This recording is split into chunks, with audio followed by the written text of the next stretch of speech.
You've tuned in to the Top 10 Garden Show with garden expert Ken Lain. Join the conversation daily as he answers timely garden questions. Email Ken a question directly from your phone to his desktop through the web at watersgardencenter.com. That's Waters with two T's, gardencenter.com. Or visit face-to-face throughout the week where he can be found at Waters Garden Center in Prescott. Now welcome your host, Ken Lain. So I've had a couple back surgeries and some injections and all that stuff, that lower back, L4, L5, S5, L5, S1, all that sciatica stuff. I mean, everyone goes, "Oh, Ken, you're so lucky. You get to dance around and play with the flowers." I'm actually a dirt dealer. And so plants come with roots, and they're heavy. And so I've kind of modified over the years where most of my gardening is done in raised beds that you can sit down on the lip, just lean in and just easier to get to, and containers, because they're just so easy to dig in, and then they're elevated. I mean, these are big pots, not little tiny things that dry out in an afternoon. I'm talking about large volumes of soil, because it's easier for me to get into and easier to garden, and I can travel, to go visit grandkids. And if something fails, volume of soil is a sponge. It holds moisture and food for that plant. And then an insider tip: I turn all of my containers, every one of them, into self-watering pots, even if they're not defined as self-watering. And here's how you do it. It's super, super easy. So you take a container. I like 14-inch or bigger. I've got some that are 3 feet across. I mean, they're huge. It's a container, but it's ginormous. And it's growing trees or big shrubs or a vine, or flowers, some of the smaller things. And so, but minimum is kind of 14-inch, kind of that, I don't know, it's as wide as you are and kind of as deep. And the bigger the pot, the more the soil, the easier it is to garden in. What I'll do is I'll take that new container and I'll fill it completely with Waters potting soil. So a potting soil is mainly peat moss, and potting soil is a challenge. It needs to stay moist, but yet breathe and dry out. So this is a razor's edge in a dry climate. So we make our own soils.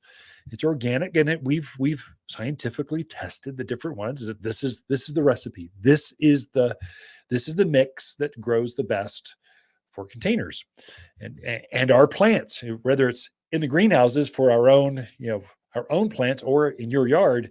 It's the same soil.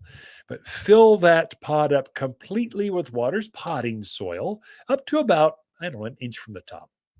I want to leave room to be able to water that some water capacity. If you leave soil too low in the pot, it looks funky. It's like, what, did they run out of money? Did they not have enough money for enough soil to fill the pot up? They got this beautiful piece of art called a ceramic pot, and they couldn't fill it with soil. No, you want it to be close to the top, but then have enough room to add to water it. And so I'll do that. I don't put anything in the bottom of the pot. Soil right down to the bottom. The container should have a drainage hole in it. And so that drainage hole, I'll fill it with soil right down to the bottom. And then as that soil swells up, gets water, it swells up. It doesn't fall out the hole. It actually keeps soil from falling out of those drainage holes.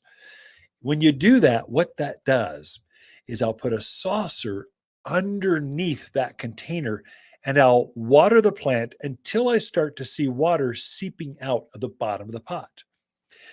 I'll water it until that saucer is filled.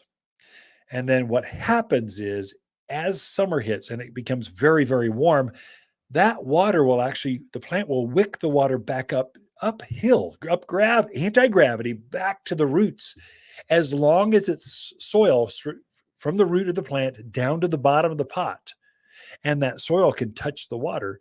The plant it knows what to do. It just pulls it right back up. So any container that has a drainage hole and consistent soil from the root ball of the plant down to the saucer's edge will do that. So you can turn any plant into a self-watering pot. And I do this for all of my plants. I mean, I've got roses and hydrangeas and trees. I've got some bigger pots. I've got some big saucers that I put underneath there. And just it takes the edge off. It makes it so much easier. My tomatoes aren't going to wilt as much. My zucchini just keeps going. Hydrangeas never think about wilting. They just go, I'm blooming because I'm happy. Easy to turn any container into a self-watering container. Now, a big question I get, or mistake rookies make with new container gardening, is when you put a new container and you've got fresh soil. Let's say you just bought a new 14-inch, 20-inch, a bigger, beautiful glazed cobalt or oxblood red container. It fits your style. It looks beautiful. These should be pieces of art. And so you fill it up, you're going to plant it. Then you want to start watering your plants. How much water does it take to hydrate the plant and all that soil? I always think of it as a sponge. So if you take a sponge and put it into a 5-gallon bucket or a bowl, how much water will that sponge absorb? It's tremendous. It just always amazes me. And so I will water that soil. It's just like a sponge. Think of it as a sponge. It holds moisture for that plant around the root ball. And so it takes a tremendous amount of water. So if you've got a 5-gallon bucket filled with soil, and it's going to be sort of like filling a 5-gallon bucket with water. That soil should hold about that much moisture for a healthy soil, healthy plants. And so it takes way more than you think to initially get it hydrated. After that, the edge is off. So the soil it's absorbed all this moisture and it holds it there.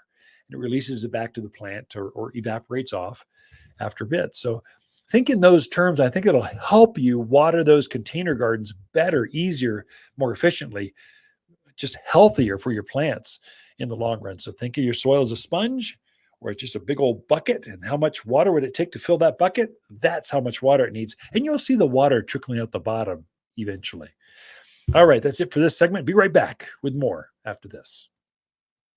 Water's garden companion plants in May are purple robe locust, Vining achevia, Prescott sunshine geraniums, and easy elegant roses. Just plant these roses in a sunny spot and enjoy. We've married the beauty of long stem roses with the easy care of shrub roses for landscape color like no other plant in the backyard. Choose fragrant reds, radiant pinks, corals, vivacious yellows, and stately whites. Extremely fragrant and only found locally at Waters Garden Center in Prescott.